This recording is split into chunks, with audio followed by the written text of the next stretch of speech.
everyone, Charles Walhingford back again with another cigar pairing, and today we have a repeat. This is something I haven't done before completely, where I repeated both products. It's been a time where I've repeated maybe the still aged spirit.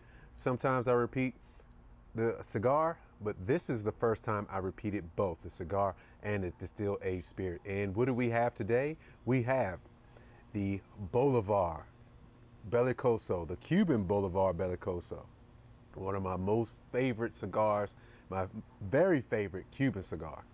And alongside of that will be the Aberlour A'Bunadh. Aberlour A'Bunadh is something special. I thought I wasn't going to say it. Something special, and we'll get to that once the end of this experience is here. All right, I'll get back to you in a couple. You'll see me in a couple seconds. This will take me probably an hour. All right, ladies and gentlemen, we're back. We're back in this second third, going into the last third. It's a good place to get back with you. This right now is a great experience. I give this a 94. Only reason why I don't give it a 95 is because I'm not experiencing brand new flavors that wouldn't exist without these two coming together. But what I have amplification of flavor. But before I get into that, let me talk about the cigar and the still aged spirit, the Aberlour A'Bunadh. As I said before, this is my second time doing a pairing with this cigar. This is technically my third time on video with this cigar. Actually smoking it. I've mentioned this cigar many times because I love it so much. This is my favorite Cuban cigar of all time. Now, what flavors are we gonna have? I talked about it before. You're gonna have a deeper, earthier flavor that you would usually have with a Cuban cigar. It is a medium full. Usually Cuban cigars stay at medium and are a little bit below.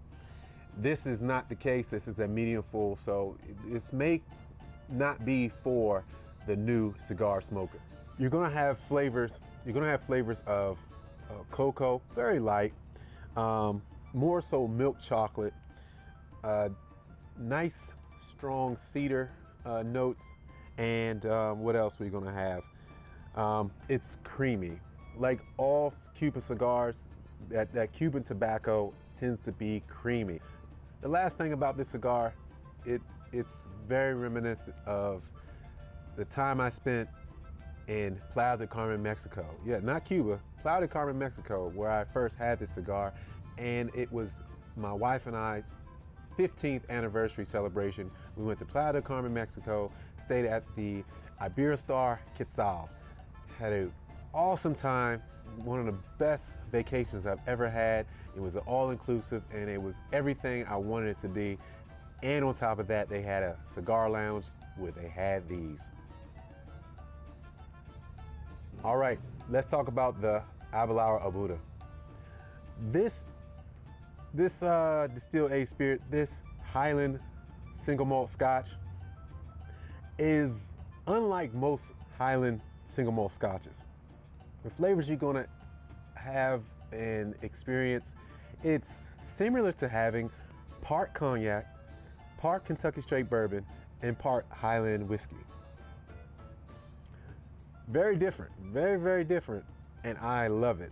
I've talked about it before when I mentioned Whiskey Bitch. Whiskey Bitch highly recommended this cigar, this distilled aged spirit, this whiskey as a great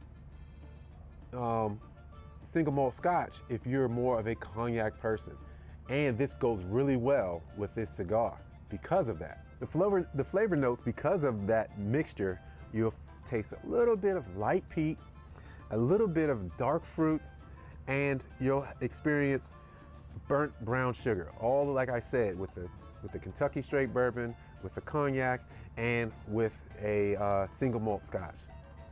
Brilliant distilled aged spirit. I truly advise trying this out finding it. It's not too hard to find. Most good liquor stores will have it. If they don't, see if you can order it.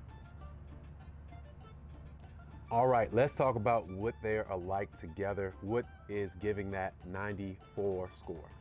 With a 94 score, you're gonna have amplification of flavor, and this has the most amplification of flavor without bringing about brand new flavors. Brand new flavors sometimes come about in my pairings, sometimes they don't, and that's just a really rare occasion, and that's great when it happens, and if it doesn't happen, it's still pretty damn good. They don't cancel each other out, they work well with each other, and unlike the first time I had the Bolivar, I paired it with the Remy Martin XO. The Remy Martin XO wasn't as good in the very beginning. It was good later on, once I got into more of the second, third, and so on. This one, from the very beginning, it was awesome. 94 score, I gave it a 94 score right from the first third, second third, and right now, going into the last third, 94. All right, ladies and gentlemen, that's the pairing. I hope you enjoyed this video. I hope it helped you out with your choices of pairing, and if just simply with cigars or still aged spirits you would like to try. If you liked the video, please give me a thumbs up. Don't forget to leave a comment. And if this is your first time watching me, make sure you subscribe. I'm Charles Walhingford. Oh, don't forget to share. I'm Charles Walhingford. This is how I spent my money.